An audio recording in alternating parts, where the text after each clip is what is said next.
Hello comic book lovers and welcome back to the channel. And today we are finally, after all this time, reviewing issue 118 of Batman. So this takes place right after Fear State ends, like pretty much right after.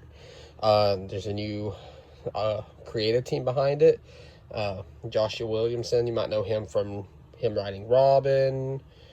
And then there's the artist. God, I just saw their name. Hold on, let me flip to the back real quick. I just couldn't remember off the top of my head. Mikel Janin, I want to say that's how you pronounce it. Anyways, so like I said, this takes place after Fear State, and you know, I enjoyed James Tynion's run. I thought I had issues with pacing, especially towards the end of Fear State, and then I just, it was time for a new creative team. You know, Joker War was pretty solid. And then Fear State, which I was more excited for than Joker War, just ended up not doing it for me. It introduced some cool characters, but all in all, it just wasn't for me. So, you know, it's about time for a new creative team. Now, I'm not sure if this creative team is going to stay on the book, because apparently this is only going to be a 4-issue thing. So, but we will see.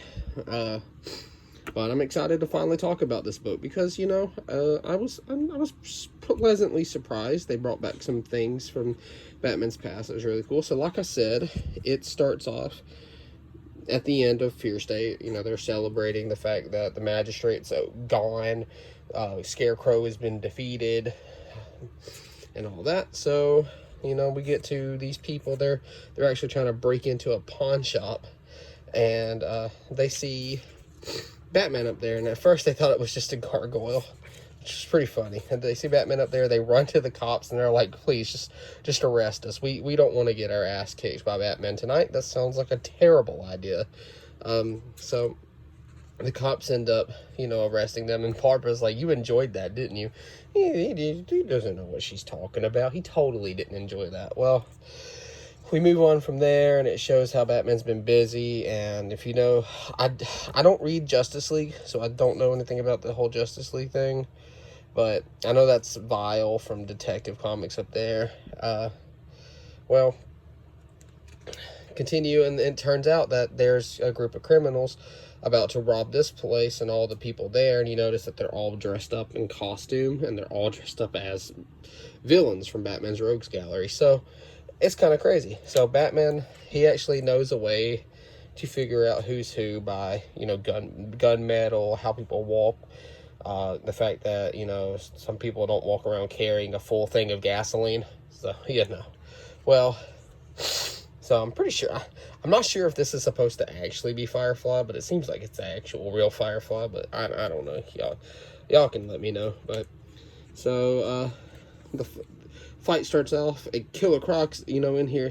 Killer Croc's going ham. He all of a sudden he knows how to do all kinds of kung fu moves, and fake or not fake Fireflies, like, that's not the real Killer Croc. And of course it was actually Batman in a Killer Croc costume. How freaking crazy.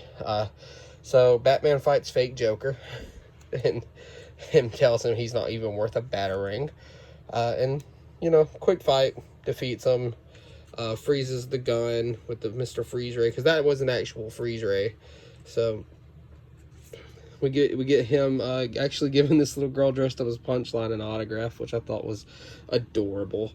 Well, so Barbara asked him what does he usually do after, you know, solving a case, and it shows a little bit of what he does and all that. And then she's telling him to come down and meet with Nightwing and her, because Nightwing's coming down.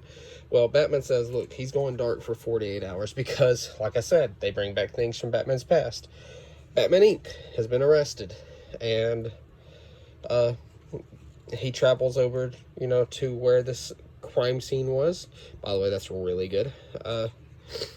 And she goes down here and she finds this like black goo, and Batman's like, don't touch that, because that leads on to who we find out who the villain is, which is a new villain called Abyss. As far as I know, he's new. I think he's new. Seems like he's new. Seems pretty cool. And you know, that's what Abyss looks like right there. and he confirms that Batman Inc. is the one that apparently killed him. Dun dun dun. And then we find out that a millionaire has been funding Batman Incorporated because Bruce Wayne is no longer rich. All his money has been taken away from him. Well, that millionaire that's been funding Batman Inc., dun dun dun, Lex Luthor. And then that's where we end. And so the next issue is Who Was Abyss? Yeah, I was pleasantly surprised. This is a 9 out of 10 book for me. It made me look forward to the next issue, which I will be reviewing next. I also will be reviewing Batgirl, so I just want to throw that out there because I actually like this series. It's pretty fun. So yeah, 9 out of 10. We'll be reviewing Batman 119 next, and then the next review after that will probably be Spawn 325 leading up to 326 coming out this Wednesday. So yeah, thanks for watching. Hope y'all enjoy. Please like and subscribe, and I'll catch you on the next video.